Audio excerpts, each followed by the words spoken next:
நாங்கள் வந்து ஒரு ஃப்ளாட்டில் இருக்கிறோம், என்ன பண்ணுறது? இந்த நடுவீடு பூஜை செய்யாதவங்களுடைய இல்லத்தில் மட்டும் பார்த்தீங்கன்னா சில கஷ்டங்களும் வலிகளும் இருக்கும். மேலே ஏற்றிட்டிங்கன்னா பங்காளிங்கெல்லாம் உயர்ந்துருவாங்க, நம்ம கீழே தாழ்ந்துருவோம், இப்படியெல்லாம் உண்டு.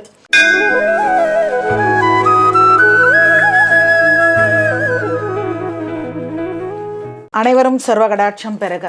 தான் தோன்றி ருத்ர ஸ்ரீ ஷீரடி சாய்பாபா புவனேஸ்வரி சேத்திரத்திலிருந்து இந்த பதிவை உங்களுக்கு கொடுக்கறதுல மகிழ்ச்சி அடைகிறேன். நம்முடைய முன்னோர்கள் வழக்கத்தில் செய்து வந்த ஒரு பூஜை முறையை இன்று நம்முடைய தலைமுறையில் அனைவரும் மறந்தது. அந்த வழிபாட்டு முறையை மறந்ததுனால பல கஷ்டங்களுக்கு ஆயிருக்கும். எல்லோருக்குமே தெரியும் நடு வீடு. அதாவது இன்னைக்கு நீங்கள் பூஜை அறைன்னு சொன்னதை அந்த காலத்தில் நம் முன்னோர்கள் சொன்ன வார்த்தை நடு வீடு அப்படின்னக்கூடிய ஒரு வார்த்தை. அதாவது இதனுடைய அர்த்தம் என்ன அப்படின்னா, நடு வீட்டில் நாங்கள் வந்து இலை போடுவேன், நடு வீட்டில் பூஜை பண்ணுவேன் அப்படிங்கிற ஒரு வார்த்தையை சொல்லுவாங்க.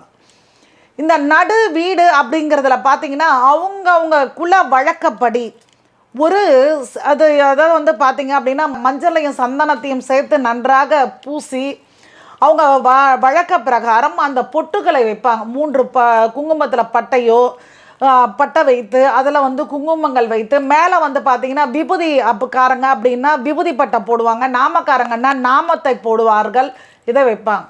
இதில் இன்னொரு விஷயத்தையும் சொல்லுவாங்க. என்ன சொல்லுவாங்க அப்படின்னா, தரையோடையும் இருக்கக்கூடாது, தரைக்கு அதை வந்து மேலேயும் ஏற்றிடக்கூடாது, கீழே இருந்து ஒரு இன்ச்சு அளவில் வந்து அதை வந்து நம்ம வந்து வைக்கணும் அப்படிங்கிறத சொல்லுவாங்க. காரணம் எதனால்னா, மேலே ஏற்றிட்டிங்கன்னா பங்காளிங்கெல்லாம் உயர்ந்துருவாங்க, நம்ம கீழே தாழ்ந்துருவோம், இப்படியெல்லாம் உண்டு. இதெல்லாம் வந்து விளையாட்டு கிடையாது, உண்மையான ஒரு வழிபாடு. நடு வீட்டில் வந்து வைக்கக்கூடிய அந்த பூஜை முறைகள், அந்த குங்குமங்கள், இந்த விஷயங்கள் நம்ம குல வழக்கப்படி உள்ள அந்த பட்டை நாமம், இதற்கெல்லாம் பல ஒரு அர்த்தங்கள் உண்டு, பல விஷயங்கள் உண்டு.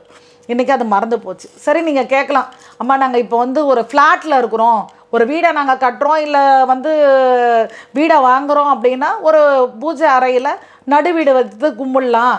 ஆனால் நாங்கள் வந்து ஒரு ஃப்ளாட்டில் இருக்கிறோம், என்ன பண்ணுறது அப்படின்னும்போது நீங்கள் ஒரு கல்லை வாங்கிக்கலாம். தாராளமாக ஒரு கல், அதாவது 1க்கு 1 12 இன்ச்சுக்கு 12 இன்ச்சு ஒரு கல்லை வாங்கி அந்த கல்லில் பெயிண்டெல்லாம் அடிக்கக்கூடாது, சந்தனமும் மஞ்சளையும் சேர்த்து நன்றாக பூசி அதை அழகாக வரி வரியாக அப்படியே நீட்டாக விரல்களால் இழுத்து அதில் வந்து பார்த்திங்கன்னா 3 பட்டைகள் வைத்து அதில் உங்கள் வழக்கப்படி நாமக்கட்டியில் வந்து குழைச்சி வந்து பார்த்திங்கன்னா அந்த புள்ளிகளை வைப்பாங்க. அந்த மாதிரி வைத்து அந்த கபோர்ட்லேயே கூட நீங்கள் வச்சுக்கலாம். அதை வெள்ளி செவ்வாய் அன்னைக்கு வந்து பார்த்திங்க அப்படின்னா அதை அழகாக அலம்பிட்டு திருப்பியும் அந்த பொட்டுகளை வைத்துடலாம். இதனால் என்ன நன்மை? நடுவீடு பூஜையின் தன்மை வந்து அளப்பரிய ஒரு வசீகரத்தையும் வசதி வாய்ப்புகளையும் பெருக்கக்கூடியது. இதை வழக்கத்தில் நீங்கள் மறந்துட்டதுனால இன்றைக்கி எத்தனையோ பேர் குடும்பத்தில் முன்னோர்களுடைய அனுகிரகம் கிடைக்கிறதில்ல, அவர்களுடைய ஆசீர்வாதம் கிடைக்கிறதில்ல. இந்த நடுவீடை அமைத்து செய்யக்கூடிய இல்லத்தில் பார்த்திங்கன்னா பல மாற்றங்கள் இருக்கும், பல ஒரு காரிய தடைகள் இல்லாமல் நல்ல விஷயங்களை செய்யக்கூடிய ஒரு தன்மை இருக்கும். இந்த நடுவீடு பூஜை செய்யாதவங்களுடைய இல்லத்தில் மட்டும் பார்த்திங்கன்னா சில கஷ்டங்களும் வலிகளும் இருக்கும்.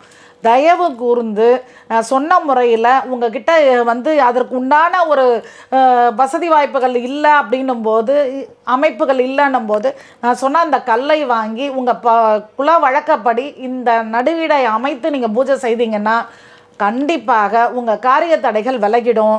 உங்கள் குல வழக்கத்தில் இருக்கக்கூடிய அந்த குலதெய்வத்தினுடைய அனுகூலம் மட்டும் இல்லாமல் உங்களுடைய முன்னோர்களுடைய ஆசீர்வாதம் கிடைக்கும். இதை செய்து பாருங்கள், அந்த சந்தோஷத்தை பதிவில் நீங்கள் சொல்லுங்கள். ஜெய் சாய்ராம்.